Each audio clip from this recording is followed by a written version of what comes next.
And the first thing you know, old Jed's a millionaire. The kinfolks said, Jed, move away from there. Said, California is a place you ought to be. So they loaded up the truck and they moved to Beverly Hills, that is. Swimming pools, movie stars. The Beverly Hillbillies.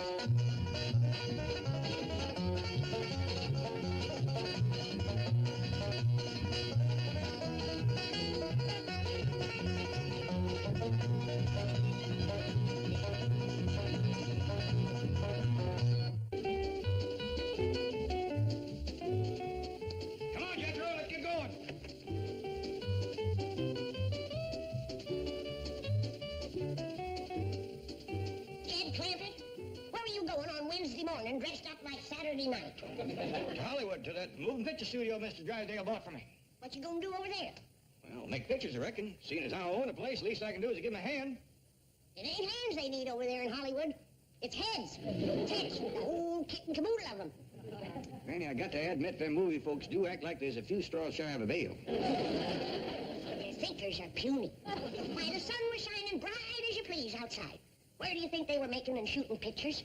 Inside, with the lights on. Yeah, I did think that was mighty wasteful. But what got me was the way they kept dragging stuff indoors to make the indoors look like outdoors, when it could have stayed outdoors instead of coming indoors in the first place. Jethro! If you take my advice, you'll forget the whole crazy business. Well, now, Granny, Mr. Drysdale must be counting on me to make movies. Why else would he buy me a movie studio? It's a real estate investment. Real estate investment? A movie studio? Of course. It's the land that's valuable. Now, look what 20th Century Fox did with just a part of their lot. Century City. You mean you do that with Mammoth? Why not? I'll call it Clampett City. In fact, I've got architects working on the plans right now. But, Chief, that studio has been a Hollywood landmark. Why, movie history has been made there for 50 years. That's long enough. Now, let's make some money there. And this project will make millions. Millions. Millions. But, Chief... Never interrupt me when I'm saying that word. Mr. Drysdale, you may have a steel vault for a heart, but suppose Mr. Clampett wants to continue making movies at Mammoth. That's very funny. If there's one thing in this world that would not appeal to Jed Clampett, it's the phony, tinsel, and nonsense business of making movies. What kind of movies are you going to make, Paul? Well, they tell me that the best kind is what they call hits. So I reckon I'll make mostly them. What about making one with credits? I might do that. That Rin Tin Tin and Strongheart does right good. You can use any of my critters you want to. Well, thank you. I'll study on it. If that Jethro don't get down here and drive me over to the studio, I ain't going to have time to make more than 1 or 2 movies today. Jethro, what's keeping you? Kid, I put up some vittles for you to take along. I thought you was getting me going. Well, I've been thinking it over. We ain't seen a good movie since we left the hills. Maybe you can make some. Well, I'll sure do my best if I can round up some of them big stars like Hoot and Buck Jones, William S. Hart, Dustin Farnham, them fellas. Invite them to have lunch with you, Jed. When they hear what's in that basket, they'll jump at the chance. Well, what all you got for me? Everything from crow gizzards to sow belly, including crawdads, fatback, and hand-slung chicken. I reckon even movie stars don't eat like that every day. You round them up, Jed. I'll do my best if you'll round up Jethro. Tell him I'll be waiting on the truck. Jethro! You want a hickory stick laid across the back of your lap? Jed, listen. Granny, you ought to see the mess I found outside. You ought to see the mess I found upstairs. Jethro? Yes. He said that you told him he could be a movie producer, and now he's going to look like one.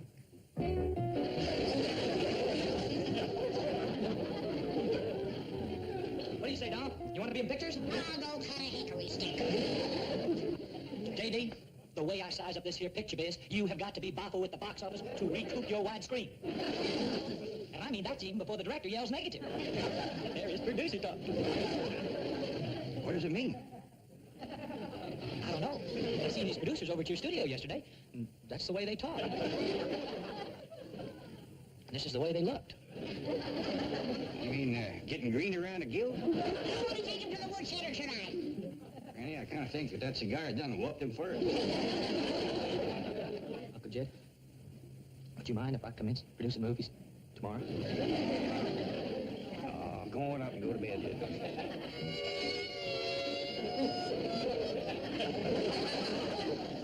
Well, I reckon I better call up that Mr. Chapman that runs the studio and tell him the bad news. Ain't you going? Yeah, but it'll take a spell. That studio's about a 7 or 8 mile walk.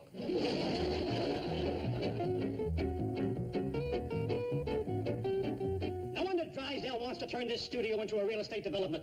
We haven't shown a profit in 2 years, and you're supposed to be my 4 top producers. Have you turned out a money-making picture in the last 2 years? No, sir. How about you? No, sir. You? Oh, no, sir. No, sir. A fine bunch of nephews you are. Just don't sit there. Somebody answer the phone.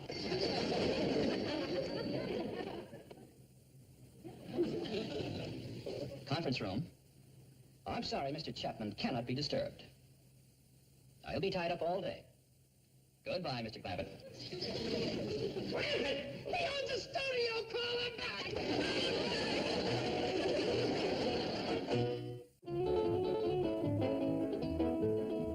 Well, that sure is mighty friendly of you, Mr. Chapman, but I can walk over easy as not. No. If you're sure you want to come, I'll send my car for you. Oh, you're sure, huh? Okay. Somebody go and get Mr. Clampett. I'm sending my own nephew to pick you up. Oh, that's all right. I got plenty left. By the way, Mr. Chapman, Granny and me is right partial to cowboy pictures. You making any? You bet we are. Who's got a picture shooting? I have, Uncle Larry. I have a producer with me now. He's right in the middle of a cowboy picture. What? Well, that sure is good news. See you directly. Bye. Goodbye. Uncle Larry, I'm making a horror picture. Every picture you make is a horror picture. I mean, it's one of those chillers. The creature that ate Pasadena. No, switch it to a Western. Call it The Creature That Ate Dodge City. Dodge City? It's 1,000 miles away. Shoot it on the back lot. We've got a Western street. What'll I do with my monster? Give him a gun, a 10-gallon hat, and put him on a horse.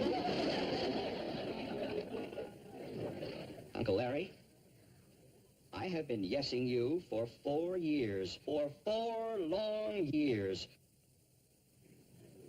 You want to try for 5? Yes, sir, Uncle Larry. Now hear me and hear me good.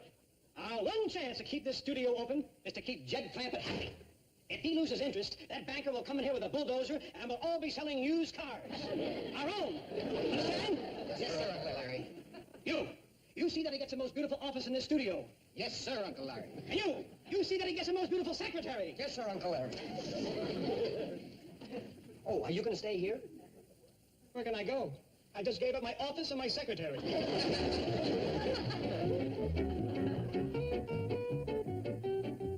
Come on, hurry up. The front gate said Mr. Clampett just arrived. Well, we won't have time to put his name on the door. That's all right, just as long as you get mine off. Mr. Clampett, welcome to Mammoth Pictures, home of the cowboy movie. Yeah, thank you. There's my old hound dog, Duke. A magnificent animal. Let me help you. Let me take this. What is it? There's everything in there from crow gizzards to sow belly. We can get a steak from the commissary. He doesn't need to eat junk like that. Victuals is for me. Excuse me.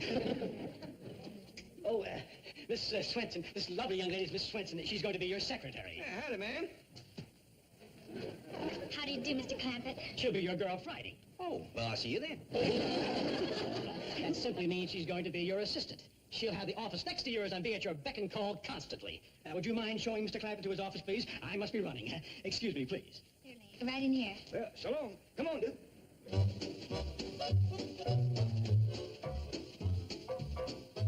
now, this is right now. Say it, Duke. I hope you'll be comfortable, Mr. Clampett.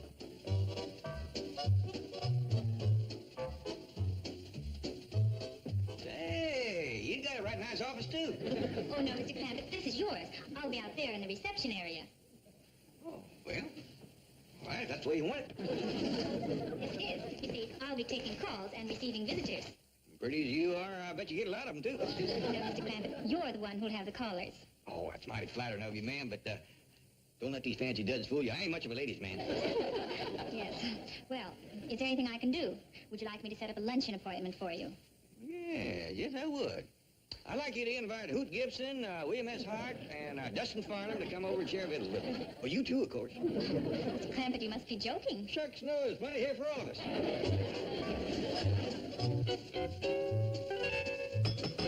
Mr. Drysdale, I beg of you, reconsider your plans to demolish the studios. It's a hallowed haven of Hollywood memories. It's a hallowed haven for Chapman's relatives, and the sooner we turn it into Clampett City, the better. Well, hi there, Mr. Drysdale, Miss Jane. Y'all come right on in. Is your father here? Oh, no, sir. He's off to the movie-making studio making movies. Uh-huh. See, Chief? What kind of movies? Yes. Now, just a minute.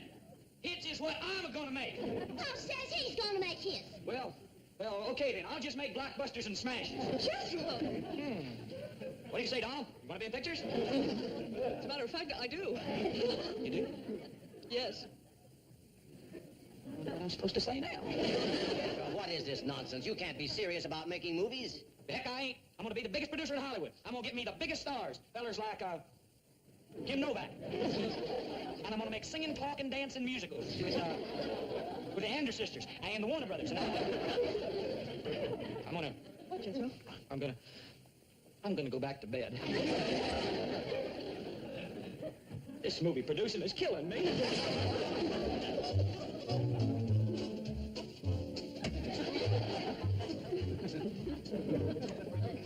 Oh, excuse me, Mr. Clampett. Oh, yes, ma'am. Something happening? Well, yes, there's a Mr. Drysdale in my office. He wants to know if you can see him. Yeah, I can see him plain as day. No, I meant he wants to see you. Oh. Look this way, Mr. Drysdale. Here I am. Come on in. Excuse the looks of the place. When they put the floor down, they didn't cover up all the dirt, so stuff has commenced to grow. You mean all this? Yeah, but don't worry. Tomorrow I'm going to wear my old clothes and I'll get this all weeded out here and I'll fill it in with cement. Don't waste a moment on this place, Mr. Clampett. I'd like to tear the whole studio down. Oh, now, don't do that. I'm sorry I complained. A little dirt and brush don't bother me. I kind of like it. No, not for that reason. Now, I have a plan to replace the studio with a housing development, and we'll call it Clampett City. Clampett City? Think of that. Your name perpetuated for all time in guidebooks, geographies, on road maps. Clampett City, with streets like Ellie Mae Avenue, Granny Boulevard, Jethro Street. Well, that sounds fine, but what'll happen to the studio? This studio has lost money ever since Chapman took it over. Yeah, but he's doing it at level best. Why, he's got all his kinfolks working to help out. Mr. Clampett, those relatives of his are grifters, malingerers. They pad the payroll, they featherbed. Oh, yeah, they pitch in and do everything. Awful nice bunch of people. I sure would hate to see them lose their job. All right. We won't touch the studio to start with. There's plenty of room in the back lot, and nobody will lose their jobs. What do you say? Well, it sure would pleasure my family to have streets named after them. I reckon I'd be more useful trying to help build a town than to make moving pictures. Why, I can't even get a star to have lunch with.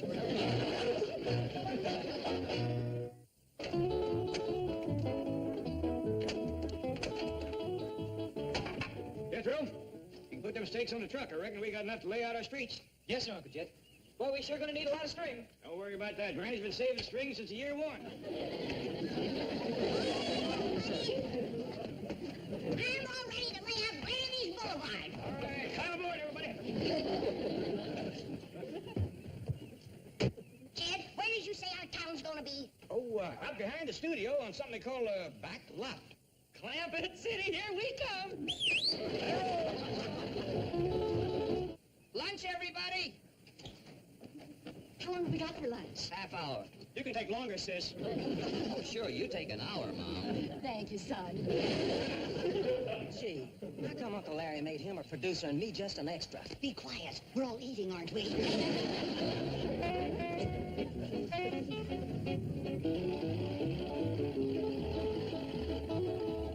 This here is what they call a back lot, Uncle Jed. Nice open country. How will we know when we get to where our town is gonna be? Reckon we'll see some of them architect fellas working, huh, Pa? Reckon so. Mr. Drysdale says he's had a bunch of them working on this project for some time. Sure hope they got the brush cleared away. Look, Jonathan building. Like a whole town. You reckon it's ours? Must be. I don't see nothing else around.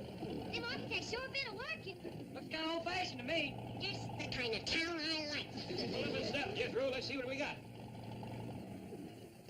This here's gonna be Granny Boulevard. Shucks, Granny, this street ain't nothing but dirt, just like back home. Well, the sidewalks is just like back home, too, made out of boards. Even the stores and houses is like back home. Except there ain't as many trace from my critters. Uncle Jed, can I drive around and see maybe there's another town? If you wanna. I'll go with you, Jethro. Come on, Ellie. Bye. Bye now.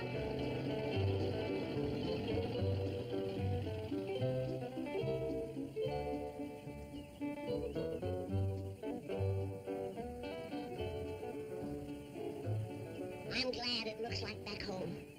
I've been missing a place like this. You know, Granny, I bet you that's why Mr. Drysdale had them architect fellas to build it this way. He knowed it would please you. You ain't fooling me, Jed Clampett. I can see that it pleases you, too. It does for a fact, Granny. You know, it seems like people is friendlier in little towns like this. Of course they are. Not standoffish like them highfalutin folks in Beverly Hills. I kind of get the feeling you'd rather live here than in the mansion. Oh, Jed, could we? I don't see why not. It's our town. Hallelujah! We'll get us the nicest bunch of neighbors that ever borrowed a cup of sorghum. All right, let's try a run-through before the crew gets back. Did Uncle Larry send me some more extras? Yeah, there are two sitting over on the porch at the hotel around the corner. 4 people, for Dodge City. Oh, well, are they in costume? Yeah. Here, give them all guns and fill them in on what to do.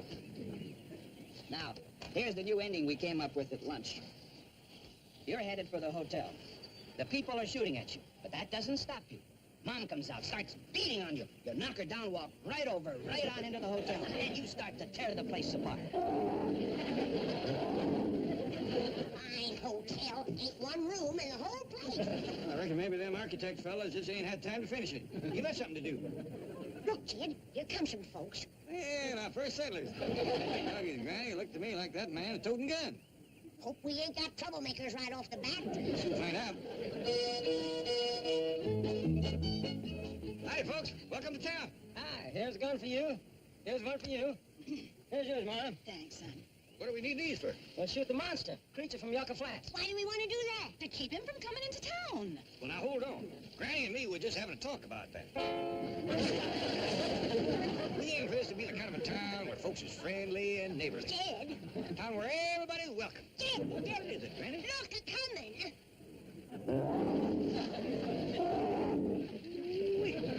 Sure growing tall over the Yucca Flats. All and ugly. Now, hold on, ma'am.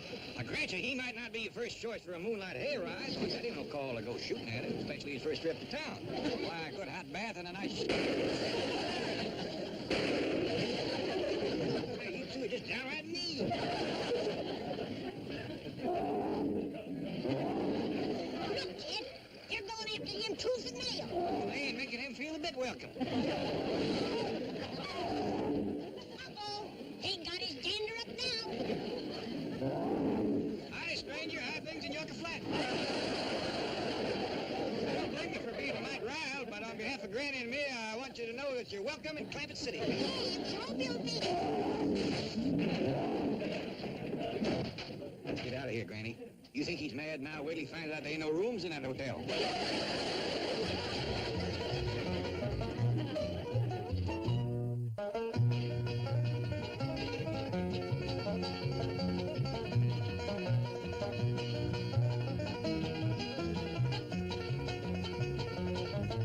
Well, now it's time to say goodbye to Jed and all his kin. And they would like to thank you folks for kindly dropping in. You're all invited back next week to this locality to have a heaping helping of their hospitality.